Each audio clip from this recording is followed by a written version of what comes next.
ধন্যবাদ আমার সাথে যুক্ত হওয়ার জন্য। আমি ডাক্তার রবীন্দ্রনাথ সরকার। আজকে আমি আপনাদেরকে একটি বিশেষ রোগ সম্পর্কে জানাবো। রোগটির নাম হচ্ছে নিউমোনিয়া এবং আমরা এই রোগের সাথে সবাই কম বেশি পরিচিত। তো চলুন জেনে নেওয়া যাক এই রোগটি সম্বন্ধে। প্রথমে আমি বলতে চাই যে নিউমোনিয়া রোগটি কি আসলে। তো নিউমোনিয়া রোগটি হচ্ছে ফুসফুসের সংক্রমণ বা প্রদাহ। তো এই রোগটিতে ফুসফুসে আমাদের আক্রান্ত হয়ে থাকে। আমাদের যে ভাইরাস, ব্যাকটেরিয়া বা ফাঙ্গাস এর মাধ্যমে আমাদের এই ফুসফুস আক্রান্ত হতে পারে। তো এই রোগে সাধারণত শিশু বা বয়স্ক বা যাদের দুর্বল রোগ প্রতিরোধ ক্ষমতা রয়েছে তাদের মধ্যে এটা বেশি দেখা যায়। নিউমোনিয়া রোগটির আমরা একটু লক্ষণগুলো জেনে নিই। তো নিউমোনিয়া রোগের লক্ষণগুলোর মধ্যে রয়েছে জ্বর। হ্যাঁ, তো এই জ্বর সাধারণত 101 বা তার বেশিও থাকতে পারে বা মাঝে মাঝে কমও থাকতে পারে, কিন্তু জ্বরটা থাকে। এবং এর সাথে হলো যেটা থাকে যে বুকে ব্যথা এবং কাশি।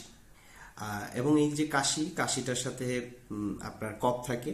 তো কফের বিভিন্ন রকম রং হতে পারে, তবে এক্ষেত্রে নিউমোনিয়া রোগটি হলে পরে বাদামি বা হালকা খয়েরি রং হতে পারে, এছাড়াও সবুজ রং হতে পারে।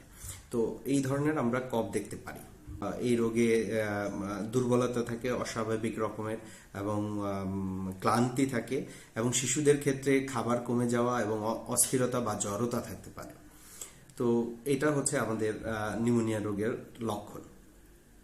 তো এবার আমরা একটু জেনে নিই যে এই নিউমোনিয়া রোগটি কিভাবে প্রতিরোধ করা যায়।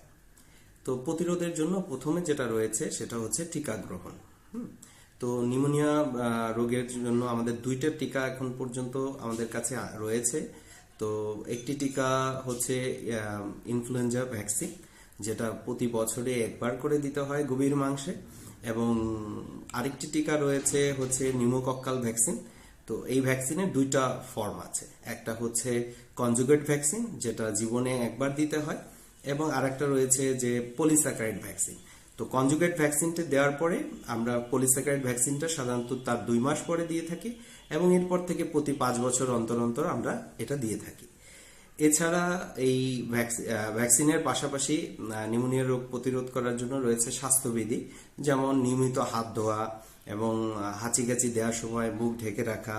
এছাড়া পর্যাপ্ত পুষ্টির সরবরাহ নিশ্চিত করা, বিশেষ করে সুষম খাবার গ্রহণ করা, এবং সুষম খাবারের পাশাপাশি পর্যাপ্ত তরল জাতীয় খাবারটাও হলো নিশ্চিত করতে হবে। এছাড়া হচ্ছে রোগ প্রতিরোধ ক্ষমতা বৃদ্ধি করার জন্য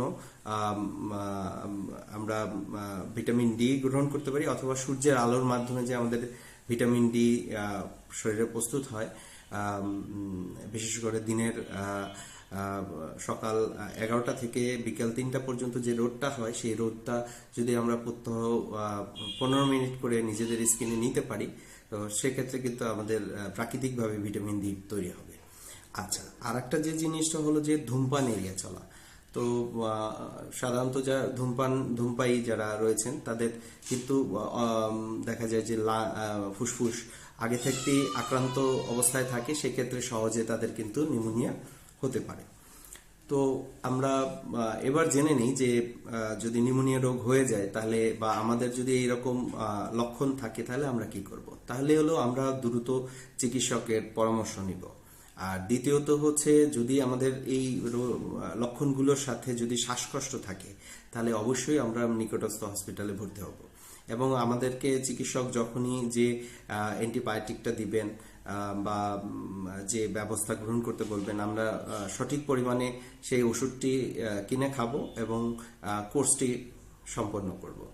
তো আমরা এভাবে আমরা কিন্তু সুস্থ থাকতে পারি এবং এই নিউমোনিয়া রোগ থেকে ভালো থাকতে পারি। সকলকে ধন্যবাদ।